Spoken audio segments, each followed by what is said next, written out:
ಆಮೇಲೆ ಆ ಗೂಬೆ ಅದು ಕಷ್ಟಪಟ್ಟು ಮಾಡಿದ ರೆಕ್ಕೆಗಳನ್ನ ಚೀನ್ ಗುಬ್ಬಚ್ಚಿಗೆ ಅನ್ಸ್ಬಿಡುತ್ತೆ. ಆಯ್ತಲ್ವಾ, ಇನ್ನು ನೀನು ರೇಸ್ ವಿನ್ ಆಗ್ತೀಯ ಮಗು. ಎಲ್ಲಾರ್ಗೂ ತೋರ್ಸು ನೀನು ಏನು ಅಂತ. ಹೋಗು, ಹೋಗಿ ವಿನ್ ಆಗಿ ನನ್ನ ಹೆಸರನ್ನ ಜಾಸ್ತಿ ಮಾಡು. ನಿಮ್ಗೆ ತುಂಬಾ ತುಂಬಾ ಧನ್ಯವಾದಗಳು ಅಂಕಲ್. ನಾನು ಇದ್ರಲ್ಲಿ ಖಂಡಿತ ವಿನ್ ಆಗ್ಬರ್ತೀನಿ. ಆಮೇಲೆ ನಮ್ಮ ಅಮ್ಮ ಹೆಸರನ್ನ ನಿಮ್ಮ ಹೆಸರನ್ನ ಕಾಪಾಡ್ತೀನಿ. ನಂಗೂ ಗೊತ್ತಮ್ಮ, ಗೊತ್ತು ನೀನ್ ವಿನ್ ಆಗ್ತೀಯ. ಹೋಗು, ಹೋಗಿ ಗಗನಕ್ಕೆ ಚುಂಬನವನ್ನು ನೀಡಮ್ಮ. ಮಾರನೇ ದಿವ್ಸನೇ ರೇಸ್ ಇತ್ತು. ಎಲ್ಲಾ ಪಕ್ಷಿಗಳು ರೇಸಿಗೆ ಸಿದ್ಧರಾಗಿತ್ತು. ಆಮೇಲೆ ಅವ್ರು ಹೇಳ್ತಾರೆ, ಅರೆ ವಾ, ಚೀನಾದಕ್ಕೆ ಬಂದೇ ಇಲ್ಲ.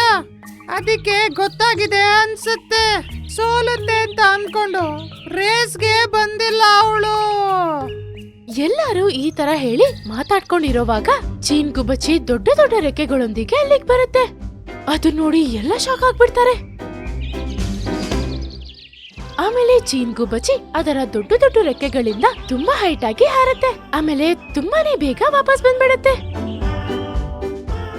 ಅದನ್ನ ನೋಡ್ತಿರೋ ಪಕ್ಷಿಗಳೆಲ್ಲ ತುಂಬಾ ಚೆನ್ನಾಗಿ ಕ್ಲಾಪ್ ಮಾಡಿ ಹೇಳುತ್ತೆ, ನಿಜವಾಗ್ಲು ಪ್ರಯತ್ನ ಮಾಡೋರಿಗೆ ಸೋಲಿಲ್ಲ. ಅದನ್ನ ಇವತ್ ನೀನು ಸಾಬೀತ್ ಮಾಡಿದೆ ಕಣಮ್ಮ. ಮಕ್ಳು, ಹೇಗಿತ್ತು ಇವತ್ತಿನ ಪಾಠ? ಇವತ್ತಿನ ಕಥೆಯಿಂದ ನಾವ್ ಏನ್ ಕಲ್ತ್ವಿ? ಚಿಕ್ಕಪ್ಪ, ಇವಾಗ ಅರ್ಥ ಆಯ್ತು. ಕಷ್ಟಪಟ್ಟು ಕೆಲಸ ಮಾಡೋರು ಅಷ್ಟ್ ಬೇಗ ಬಿಟ್ಕೊಡಲ್ಲ. ನಾವು ತುಂಬಾ ಶ್ರಮ ಪಟ್ಟು ಏನಾದ್ರೂ ಮಾಡಿದ್ರೆ ಅವಾಗ ಆ ದೇವ್ರು ಖಂಡಿತ ಯಾವ ರೂಪದಲ್ಲಾದ್ರೂ ನಮಗ್ ಸಹಾಯ ಮಾಡ್ತಾರೆ.